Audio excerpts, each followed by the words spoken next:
Hi guys, welcome back to my channel. In this video, we are going to learn a stable multivibrator using Opamp, or you can call it square wave generator. So let's start without wasting any time.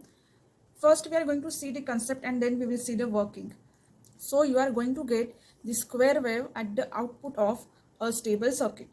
If you see the circuit, there is positive feedback over here. Okay. For oscillators, multivibrators, you need positive feedback. And in positive feedback, your op-amp will operate in saturation region. Means you must be knowing this op-amp characteristics. Till this point, it is growing linearly. Okay. And after this point, it gets saturated. Means your output is constant. And this value is nothing but Vsat. And this value is nothing but minus Vsat. Okay, you know all this. So your op-amp will produce only two values, plus Vsat and minus Vsat.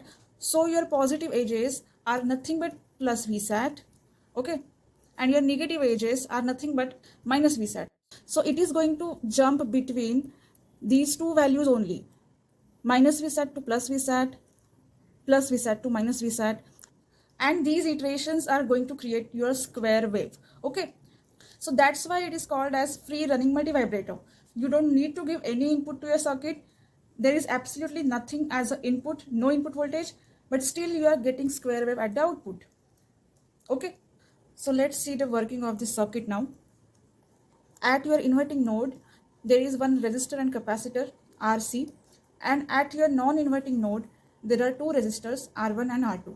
Okay, so initially this capacitor is uncharged. So at this point, at this inverting node, there is no voltage. So your V2 is 0. Okay, and what is there at V1?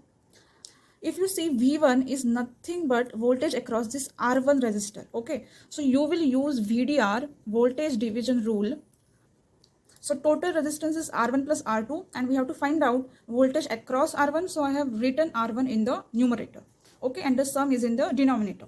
Into total available voltage is nothing but VO, right? So I will write VO over here. Now this factor is known as beta. Okay. So this R1 upon R1 plus R2 can be replaced by beta, and you can directly write beta into VO. Okay. Even if you don't apply any input, there is some small leakage voltage at output. That's nothing but your offset voltage. Okay. VOOT is your output offset voltage, which appears at the output even if you don't give any input. Okay. It's like a leakage voltage. You know VO is now VOOT. So you can replace it here. Okay, so for now you can write your V1 is nothing but beta VOOT. Okay, means something positive value. We don't know what is it, but something positive value. Okay, output of op-amp is nothing but gain into VID, and VID is nothing but the difference between these two inputs. Okay, so you can write gain into V1 minus V2. You know the values of V1 and V2. Okay, here you have found out. Now here V2 is 0, okay. V1 is some positive value, means this difference is positive only, right? So this difference will get amplified by this gain, okay. So your output is positive, and here there are only two possibilities of outputs, plus Vsat and minus Vsat. So if your difference is positive, your output will be directly plus Vsat. If your difference is negative, your output will be minus Vsat. Okay, that's the core concept of the working. Okay, now we understood how the output is plus Vsat. Okay, there is some positive value at V1. So this difference is positive. So it is amplified and you have got plus Vsat at output.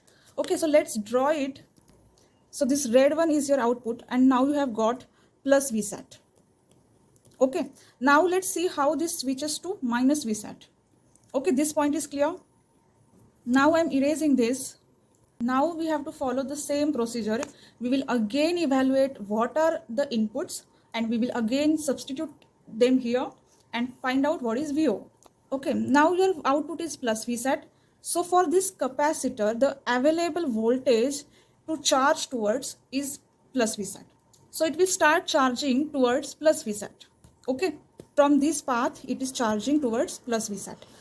So let's say this is the VC voltage, and this VC is nothing but this V2. Okay, so you can write V2 is nothing but VC, right? Now what is there at V1? Okay, we know that V1 is beta VO and VO is now VSAT. So we can write beta VSAT. Okay. Now when this difference will turn negative, when this V2 will cross V1. Okay. If I give simple example, this is 3 volt, V1 is 3 volt. When V2 will 4 volt, this difference will turn negative and this VO will jump to minus VSAT. Okay. When V2 is greater than V1, means when VC is greater than beta VSAT, your output will be minus VSAT. Okay.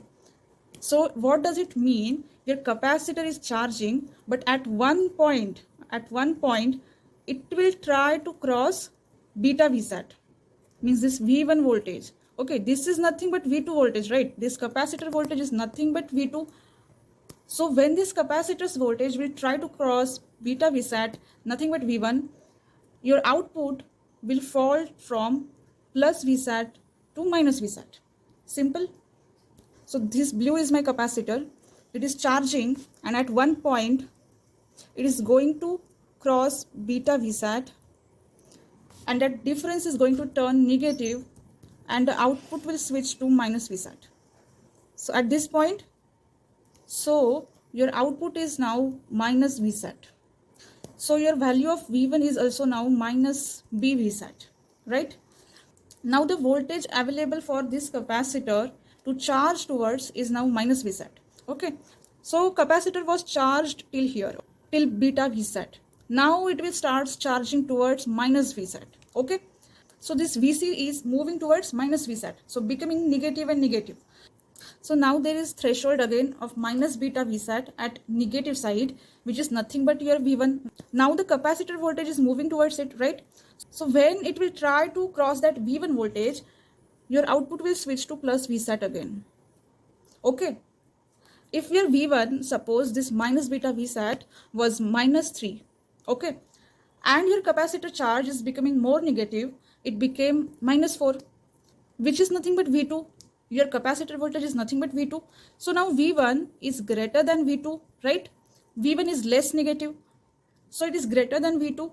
So again, this difference V1 minus V2 will turn positive and your output will switch to plus VSAT again. Okay. And that cycle will be continued. Again, your capacitor will charge towards plus VSAT, but it cannot reach plus VSAT. It will be stopped at this threshold again. Okay. So capacitor voltage will never reach to plus VSAT and minus VSAT.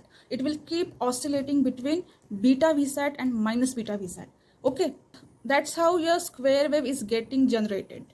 It is nothing but you're comparing your inputs, and if the difference is positive, it will be amplified and you will reach to plus VSAT, and if the difference is negative, your output will jump to minus VSAT. That's it. Okay. So this is how the square wave is getting produced. After this working, there are some equations. If possible, I'll cover the derivation in the next video, but I hope the working of the stable multivibrator is very clear now. If you are still confused, you can watch this video once again. You will surely understand it. Okay, so that's all for this video.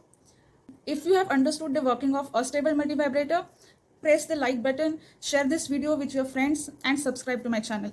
Thank you.